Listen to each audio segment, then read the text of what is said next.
Hi guys, Assalamualaikum. Welcome my hobby house blog channel. আমি জ্যোতি আজকে আরো একটা নতুন ভিডিও নিয়ে তোমাদের কাছে চলে এসেছি।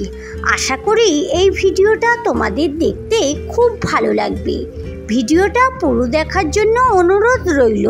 কাছে এবং দূরে, দেশ এবং দেশের বাইরে থেকে যে আমার এই ভিডিওটা দেখছো, আশা করি তোমরা সকলেই ভালো আছো।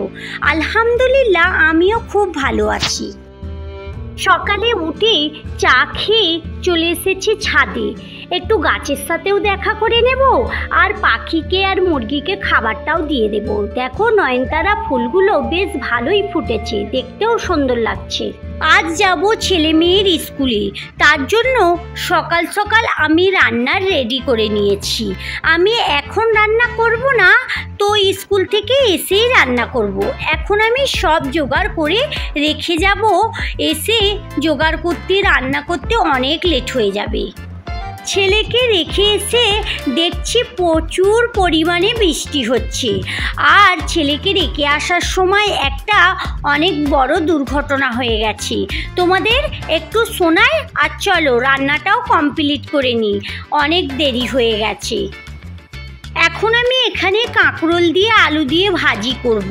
তার জন্য তেলের উপরে পেঁয়াজ দিয়ে দিচ্ছি, আর কটা কাঁচা লঙ্কা কেটেও দিয়ে দিচ্ছি।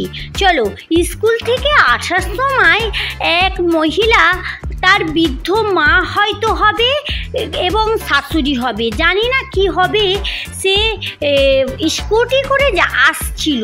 আমরা যেই লাইনে আসছি ওই লাইনেই আসছিল। আমরা টোটোই ছিলাম, আর ওই মহিলাটা ছিল স্কুটিতে। আমাদের পাশ দিয়ে বেরিয়ে গেল। তারপরে কিছু রাস্তা যাওয়ার পর জানি না কি হয়েছে, ধাক্কা লেগে গেছে বা ওই বৃদ্ধ মহিলার মাথা ঘুরে গেছে। দুজনেই একদম মাঝ রাস্তার মধ্যে গাড়ি নিয়ে উল্টে পড়ে গিয়েছে। বৃদ্ধ মহিলা তো অজ্ঞান হয়ে গেছে, আর এই মহিলা মানে যে স্কুটি চালাচ্ছিল উনি মানে ভালোই ছিল। তো তারপরে কি হলো আমার অতটা দেখা হয়নি, কারণ আমাদের টোটোটা চলতি অবস্থায় ছিল। টোটোওয়ালা 5 মিনিট দাঁড়িয়েছিল, তারপরে আবার টোটো চালিয়ে চলে এসেছে।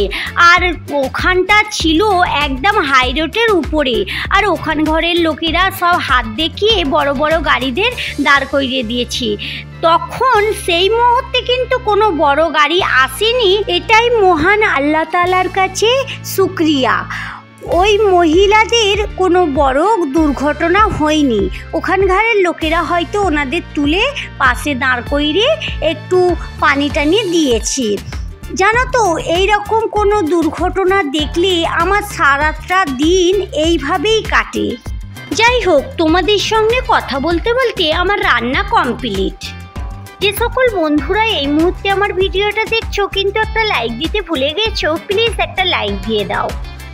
আর আমার চ্যানেলে আজকে যারা নতুন, আমার ভিডিওর কোথাও যদি একটু ভালো লেগে থাকে তাহলে আমার চ্যানেলটা সাবস্ক্রাইব করে আমার সঙ্গে থাকতে পারো।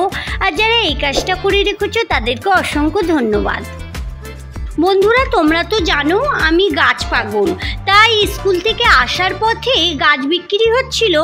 আর জানো তো, আমি গাছ দেখলে একদম মনে হয় কিনবো না, কিন্তু তবুও কি করব, গাছ যেন আমার পিছন পিছন আমার ঘরে চলে আসে।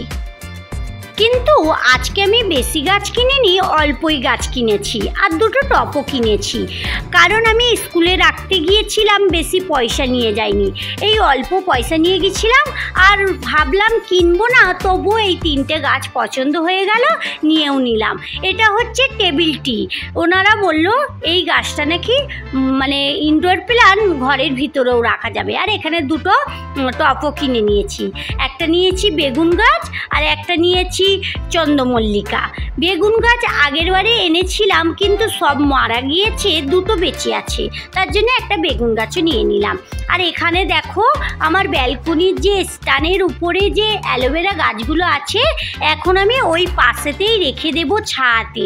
তোমরা তো জানোই নার্সারি থেকে গাছ কিনে এনে সঙ্গে সঙ্গে বসাতে নেই, কিছুদিন এমনি ছায়া জায়গায় রেখে দিতে হয়, তারপরে আমি টপে এগুলোকে রিপোর্টিং করব। আর এখানে এই তো সব বেগুন গাছ মারা গিয়েছে আর দুটো বেগুন গাছ বেঁচে আছে। তো গাছগুলো এখানে থাক, আর ওদিকে রান্নাবান্নার তো কমপ্লিট। আর একটু আমি পেয়ারার চাটটা বানিয়ে রেখে দিই, ভাত খাওয়ার পরেই এই বর্ষাকালে একটু কিছু মুখরোচক খাবার খেতে ইচ্ছা করে। তার জন্য এখন আমি পেয়ারার চাটটা বানাবো আর তোমাদেরও একটু রেসিপিটা দেখিয়ে দেবো। আমি বড় বড় সাইজের কিছু পেয়ারা নিয়েছি, আর পেয়ারাগুলো এরমভাবে ছোট ছোট করে কেটে নেব। তোমরা তোমাদের পরিমাণ মতো কেটে নিতে পারো, আমি এইভাবেই কেটেছি। আর এগুলো সব কাটা হয়ে গেলে আজকে একটু চিলি সস দিয়েই চাটটা বানাবো। সেই দীঘার মানে সমুদ্রের ধারে যেরকম বানানো হয় ওই টাইপেরই বানাবো, তোমরা দেখতে থাকো। এখানে পেয়ারাটা আমার কাটা হয়ে গেছে, এবারে এখানে কেটে নেব একটু ধনেপাতা। জানো তো কিছু চাট বানালে এতে ধনেপাতা, কাঁচা লঙ্কা এগুলো দিলেই যা খেতে লাগে না, অনেক ভালো লাগে। আর এখানে আমি একটু টমেটোও কুচি করে নিলাম, টমেটোটা বাড়তি করে নিলাম, একটু রান্নার সময় টমেটো বেঁচে গিয়েছিল, ওই টমেটোটা এতে দিয়ে দেবো, টেস্টটা অনেক ভালো লাগবে। প্রথমে আমি এখানে দিয়ে দিলাম কাসুন্দি, তারপরে দিয়ে দিলাম রেড চিলি সস, এবারে দিয়ে দেব গ্রিন চিলি সস, এবারে এতে দিয়ে দেব জিরে মরিচ গুঁড়ো, একটু লঙ্কার গুঁড়ো, একটু ধনে গুঁড়ো, তারপরে দিয়ে দেব একটু চাট মশলা, স্বাদ মতো নুন, আর একটু দিয়ে দেব ওই বিট নুন। সব কিছু দেওয়ার পর খুব ভালো করে এটাকে মিক্স করে নেব।